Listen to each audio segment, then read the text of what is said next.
मरवा साहब, ये मुझे बताइएगा कि ये जो पीटीआई के अंदर इस वक्त एक ट्राइका बना हुआ है और जो लड़ाई झगड़ा चल रहा है, सलमान अकरम राजा साहब चेयरमैन को नहीं मान रहे, चेयरमैन उनको नहीं मान रहे, अली जफर साहब सलमान अकरम राजा साहब, ये क्या मामला है? एक तो इसको ज़रा बताइएगा। और दूसरा, ये जो स्ट्रेटजी है ये कहाँ ले आई है पीटीआई को, और जो कल आप लोगों ने डायलॉग किया है, आप थोड़ा देर से इन हो रहे हैं तो इसलिए मैं ज़रा ये दोनों सवाल आपके सामने रख रहा हूँ, उस डायलॉग का कोई हासिल जवाल होगा? बहुत शुक्रिया भाई साहब। बड़े अहम सवाल पूछे आपने। जहाँ तक पाकिस्तान तहरीक इंसाफ की मौजूदा सूरत हाल का ताल्लुक है, ये अगर आप बनज़र अमीर जायजा ले तो ये अभी खुल के सामने आए हैं। दरून खाना जो है यही सूरत हाल पीटीआई की 3 साल से है। कोई किसी को नहीं मानता है, हर एक अपनी कर रहा है, और जो मीडिया के सामने आ जाता है वो समझता है कि उसका नैरेटिव ही पार्टी पॉलिसी है। और इसकी वजह यह है कि पार्टी में जो है कोई नज़्म ज़ब्त नहीं है, कोई पाकिस्तान तहरीक इंसाफ के अंदर एक दूसरे की रिकॉग्निशन नहीं है, और धोखा दही पे काम चल रहा है। यानी कि जो खान के पास होके आ जाता है वो जनाब अली अपने मर्जी के फैसले करके खान को ट्रिब्यूट कर देता है। और जहाँ तक सलमान अकरम राजा और बैरिस्टर अली जफर साहब और बैरिस्टर गौर साहब की बात आपने की, सलमान अकरम राजा साहब जब से आए हैं किसी एक शख्स को भी उन्होंने नहीं छोड़ा है जिनकी उन्होंने फिक्सेशन या मुरम्मत न की हो, और उसकी आदत है ये, उसके रवैये में जो है मसला है उसको ये है कि वो समझता है कि वो एबाव आल है और न वो किसी नज़्म ज़ब्त का पाबंद है।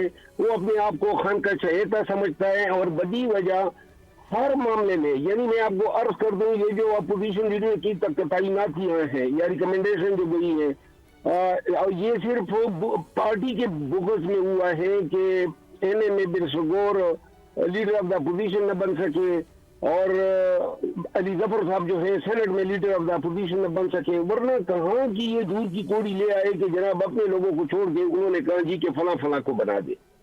और यूं जो है इख्तिलाफात अब इस मकाम पे पहुंच चुके हैं जो नाकाबिले रिजोल्यूशन है या हल के काबिल नहीं है, और ना खान भी चाहे तो इनको हल नहीं कर सकता है।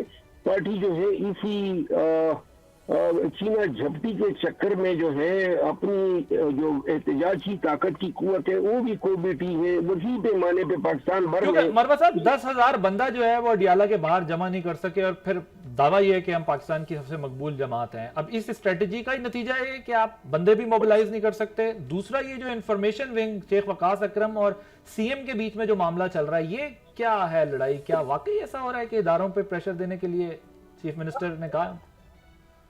देखिए, बदकिस्मत ये चीफ मिनिस्टर साहब की जो टीम है, शायद उनको चाहिए तो ये था, ये गलती अली अमीन खान से भी हुई थी। अली अमीन खान को मैं रिकमेंड करता था कि चीफ मिनिस्टर होने के नाते उनकी जिम्मेदारियां आयद होती हैं, और वो अगर कोई ज्यादती या एग्रेशन भी करते हैं तो आप दरगुजर से काम ले। जो चीफ मिनिस्टर साहब हैं उन्होंने आते ही अपनी मर्जी के लोगों को चुना है। बेशक वो अपनी मर्जी के लोगों को चुनते, लेकिन अब इंतकामी कार्रवाइयां शुरू की हैं पार्टी के अंदर, जिससे जो है बहुत ही ज्यादा पार्टी के अंदर केपी में उनको प्रॉब्लम अब से फेस होना शुरू होंगी, क्योंकि बहुत सारे लोग जो वजारत के अहल थे वो जनाब नजरअंदाज हुए हैं। अभी ये गए थे लाहौर, तो आपको सुन के हैरत होगी, उन्होंने कहा था जी पूरा केपी जाएगा, तो 92 एमपीएस में से इनके साथ सिर्फ 12 एमपीएस गए थे और 2 एमएनएस गए थे, जिससे ये अंदाजा होता है कि पार्टी जो है केपी में सेम पेज पे नहीं है, नाराजगियां बढ़ रही है, और उनकी टीम जो है उनको शायद नाकिस रिकमेंडेशन दे रही है। और इस पे में जो है शेख वकास साहब जो है वो चूंकि ज्यादातर उनको लाने में और पार्टी में ये मुनासिब देने में अली अमीन खान गंडापुर का हाथ था। और अब ये वाजे है कि जो चीफ मिनिस्टर साहब है, मेरी चूंकि अली अमीन खान गंडापुर के साथ एक दोस्ती एक ताल्लुक है, हमने इकट्ठे काम किया 9 मई के बाद, तो बदी वजह जो है मैं भी आप समझे कि इस इंतकाम का शिकार हो रहा हूँ, लेकिन इस वजह से जो केपी में हो रहा है ये अनकरीब, और इससे जुनेद अकबर खान और असद कैसर साहब वगैरह भी नहीं बचे हैं।